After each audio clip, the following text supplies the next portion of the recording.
Hi friends, welcome back to Siri channel. ఈరోజు మనము Punjabi style గుల్గులే ఎలా తయారు చేసుకోవాలో చూద్దాము. పంజాబీ వాళ్ళు ఇది ప్రతి ఫంక్షన్స్లో, పెళ్ళిళ్ళల్లో కంపల్సరీ చేసుకుంటారు ఇది. మనం కూడా పండగలప్పుడు, నోములప్పుడు ఇది బూరెల్లాగా, స్వీట్ బోండాలాగా చేసుకుంటాం. చాలా టేస్ట్ ఉంటుంది. ఇది తయారు చేసుకోవడం చాలా ఈజీగా ఉంటుంది. దీనికి కావాల్సిన ఇంగ్రీడియంట్స్ ఏంటివంటే బెల్లం, గోధుమ పిండి, కొద్దిగా సోడా, బేకింగ్ పౌడర్, కొద్దిగా లైట్‌గా పించ్ ఆఫ్ సాల్ట్, చిన్న స్పూన్ ఇలాచీ పౌడర్ తీసుకోవాలి. అలాగే వాటర్ కూడా. ఇవన్నిటిని మంచిగా కలుపుకొని తయారు చేసుకోవాలి. తయారు చేయడానికి ఫస్ట్ బెల్లం తీసుకోవాలి. బెల్లం నేను 1 కప్ తీసుకున్నాను.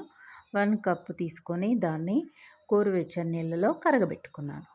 అది కరిగిన తర్వాత దాంట్లోనే 1 ½ కప్పు గోధుమ పిండి వేశాను.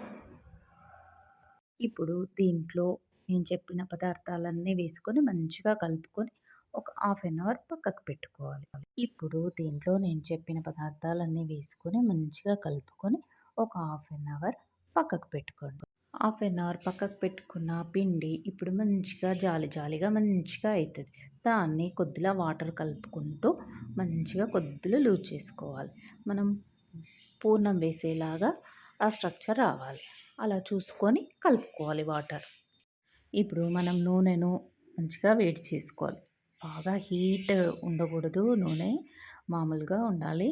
దాంట్లోనే వీటిని మనం పూర్ణాలు ఎలా వేసుకుంటాం అలా వేసుకోవాలి. వేసుకొని మీడియం ఫ్లేమ్లో కాల్చుకోవాలి. ఎందుకంటే మనం హై ఫ్లేమ్లో పెట్టి ఇవి చేస్తే మధ్యలో అంతా పిండి పిండి ఉంటుంది. మీడియం ఫ్లేమ్లో పెట్టి చేస్తే మంచిగా ఇవి మంచిగా ఫ్రై అయిపోయి మంచి బ్రౌన్ కలర్ వచ్చేస్తాయి. ఇవి చేసుకుంటే మనకు తింటుంటే తినాలనిపిస్తుంటుంది. అంత బాగుంటాయి ఇవి. చాలా బాగా ఉంటాయి. మీరు కూడా చేసుకొని టేస్ట్ చేయండి. ఇప్పుడు ఎంతో టేస్టీ పంజాబీ స్టైల్ గుల్గులే రెడీ అయిపోయింది. Thank you for watching. ఈ వీడియో మీకు చాలా బాగా నచ్చింది అనుకుంటున్నాను.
Please like, share and subscribe to Siri channel.